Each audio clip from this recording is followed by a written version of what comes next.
Reading celebrity book recommendations can be a very risky business, but in the case of Greta Gerwig, I feel like I'm in safe hands.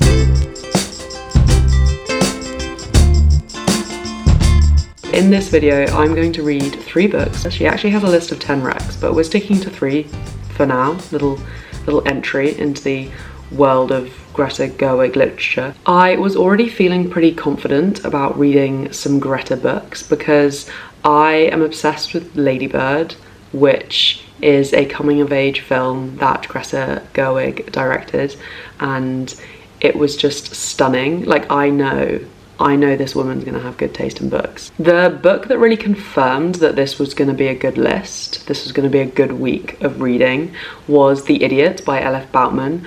I read this book a few months ago and absolutely loved it. It's one of those books that is a little bit controversial because it's long. I mean, it's like 400 pages, and it's also not loads happens. It's one of those ones that's a little bit, let's look at this person's thought process and let's see them grow up and think about things and tangents that lead nowhere, etc.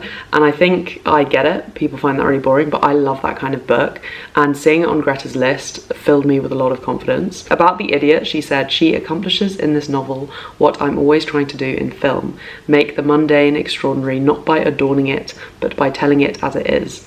It combines deadpan humour with romantic yearning and makes you want to read more novels and maybe also try to learn Russian." Next up, and I'm pretty excited because I got this book from my library. This book is by Chimamanda Ngozi Adichie and it's called Americanah. I think the thing that really attracted it to me was Greta's description, because she likens it to a Jane Austen novel, and who doesn't love a Jane Austen novel?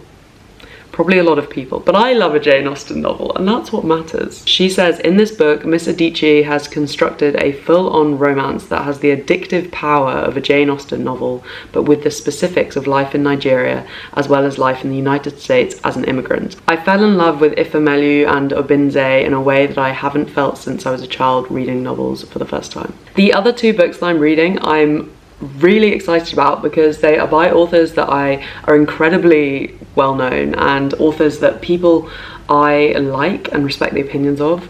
Highly recommend them. So they're kind of bucket list type authors, and I don't know how I haven't come around to reading them yet. But To the Lighthouse by Virginia Woolf, and I will also be reading The White Album by Joan Didion. About To the Lighthouse, Greta says, "A classic for a reason. My mind was warped into a new shape by her prose and it will never be the same again. The metaphysics she presents in the book are enacted in a way that allowed me to begin to understand that corner of philosophy." About The White Album, Greta says, "She is my patron saint and this collection of essays helped me understand the world I was not around for but that still shaped my life.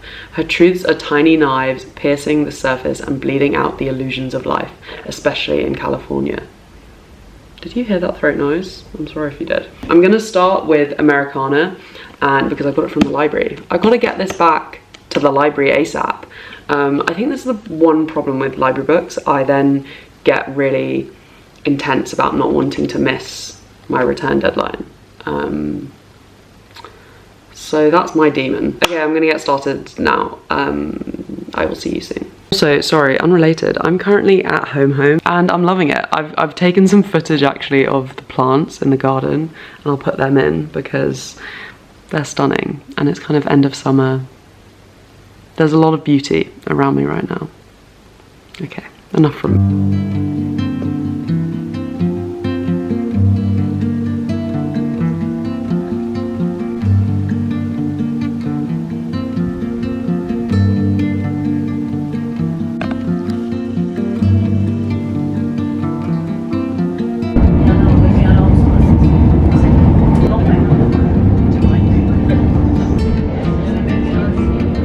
Hello, we are 50 pages in. I just want to give you a quick first impressions check-in. Books of this length, I often find they don't really start with a bang.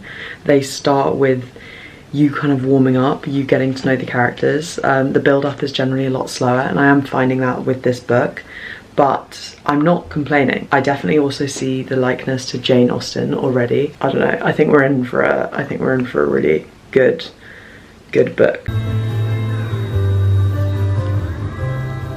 I'm currently making pancakes on a bank holiday Monday, and reading my book as I wait for the pancakes to pancake. It's the perfect morning, and it's before 9 AM. Impressive of me, I know. Look at this beautiful honey. It's local.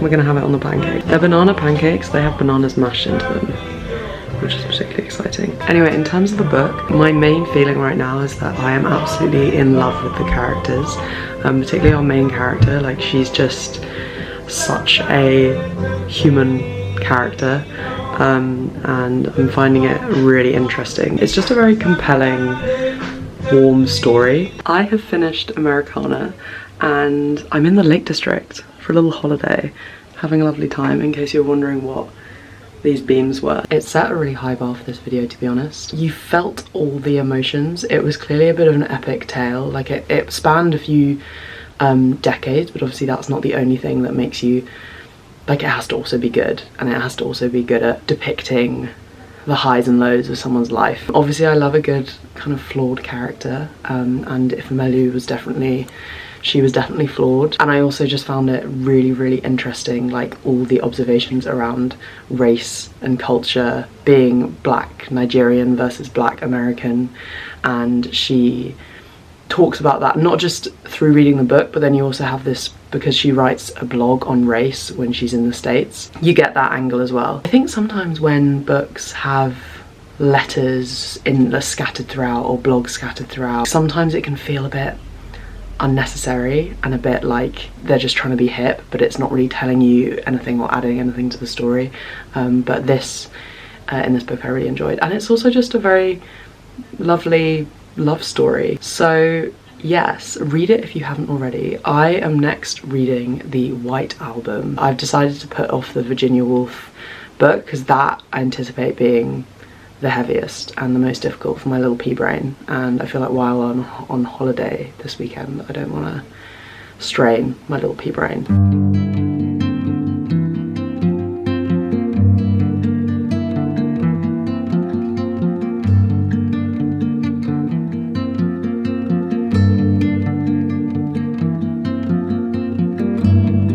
Hello, it's been a while.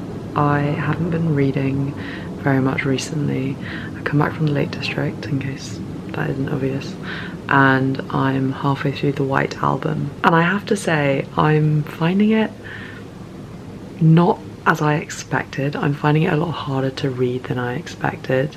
I feel like it's such a kind of big brain book, and so because it's based in Los Angeles and refers to a lot of things that are going on in the 60s, and talks about them in quite a lot of detail, and I don't know that much about that time, and so some parts are quite hard to follow for me, but the style is stunning. It feels like you're sitting on a terrace by the ocean with a breeze coming on, gin and tonic in hand, and your oldest friend is telling you stories, and maybe you don't know the details of some of those stories, maybe you don't understand some of their references, but that's what the writing feels like. I think maybe this wasn't quite the right book to start on with Joan Didion, but I'm still happy to be reading it and I am enjoying it. GRETA GERWIG is from California, and I think that that is a big part of why she is getting that extra level from this book. Also essays. I'm not used to reading essays, and I have to say it's a little bit harder to follow when you don't have a story. I feel like I really need to focus, and I should almost be taking notes and more studying it as opposed to just going with the flow and reading it. So I don't know. I'll see you when I finish. I have completed the White Album. All in all, I don't really have much that's changed when I think about what I updated you on halfway. I do really like the writing style, but I think it's important that I mention I didn't find myself desperate to pick the book back up again. Some of the essays that were really focused on current affairs, although it was enjoyable and interesting, and as I said, I like the style, I found myself getting a little bit lost, especially because it feels kind of dreamlike and kind of in a monologue. it means if you miss a sentence, you'll randomly be transported to a totally different topic. And there's also a lot of metaphor. I don't know, you just need to be quite engaged. I think I'm just not used to reading essay collections as well. It's so strange to read a book that is about a period of time as opposed to about people, and then the period of time is a kind of backdrop or a secondary thing. Because you don't have this emotional connection to the characters, I think that could also probably be a reason why I didn't want to pick it up as keenly. I'd be interested to know if there's a way that I should approach these essays, if anyone out there is an avid essay reader. All in all, I am pretty unsurprised that this is a Greta Gerwig fave, because it is beautiful and it's clearly very smart. Okay, on to the Lighthouse. I'll let you know how I get along. Hello, I'm very excited to say that I'm 20 pages into the Lighthouse and I'm really enjoying it. I was pretty worried because of its stream of consciousness writing style, especially after reading Didion and finding it a little bit tricky. But I've already sort of found the rhythm into the Lighthouse and I'm finding it not hard to follow, despite it constantly flitting between characters and very few short sentences. But our first chapter has just described a man unexpectedly falling in love, and I really enjoyed how it depicted it and the kind of moment of realization. It's got a little comical edge to it, I think so at least, and it's quite interesting. There are some sort of repeated lines. I'm wondering if this will continue through the book or whether this is just this chapter, but there's some repetition in there that is enjoyable and is kind of reminiscent of poetry. I'm excited. The language in this book is quite challenging at times. I'm finding myself having to Google words, which I find I don't usually have to do. Big flex, I know. I also want to point out that the word boobies is used loads, and boobies actually is an old-timey word for a stupid person, apparently. But I just want to read a little extract that made me smile. She liked her boobies. Paul must sit by her. She had kept a place for him. Really, she sometimes thought she liked the boobies best. I'm just gonna leave you with that. We've done it, people. We finished to the Lighthouse. I went outside to the library actually earlier because everything on this channel needs to be book themed, and it was raining and I put my hair up in a messy bun without a mirror, and this is what's happened, so just ignore that. I have mixed feelings about To the Lighthouse. I really had to focus just constantly, like my brain is tired, and for that reason I wasn't really reaching for it, similar to how I felt about the White Album. It's just a big brain book. It also, like, there aren't many paragraphs or real breaks in the writing because you're just following different people's interior worlds and what they're thinking, and it'll jump from one person to the next with no warning, and so you just have these really long paragraphs, really long trains of thought. It meant it was just kind of impractical to read because there's no natural pausing point and it takes a while to get back into it if you stop. So it was definitely a challenging read, but I also don't think I've ever read a book like it. It was just very unique, very intense in the way that it showed how much contrast there can be between what you're thinking and what the people around you are thinking. Also just how much contradiction there is even within your own narrative. It's so funny though because this book is the epitome of no plot, just vibes. I'd be really interested to see it acted out because it's in 3 parts, right? The first part is over a 24-hour period. It's just various people at the family's summer house, some family friends coming and going. One's chilling in the garden, they have dinner at the end of the part. That's it, that's like 2/3 of the book. The next part moves quite quickly and you have a lot of death and the house kind of goes into ruin a bit. I think like about a decade passes, and then the third part, they're back at the house, and again it's a kind of 12-hour period, possibly less. So truly truly, if you look at the plot, nothing happens. However, that was the final book of this video. The Idiot, Americanah, To the Lighthouse, and The White Album. They have a really clear theme. I'm not terribly surprised by how I found them. They're clearly just all really big brain books, and they're all really intense reads. Americanah was the one that probably had the most obvious and compelling story. I found it really easy to pick back up and I didn't want to put it down. But it was an epic book, it was a big book, so it required a bit of stamina in that sense.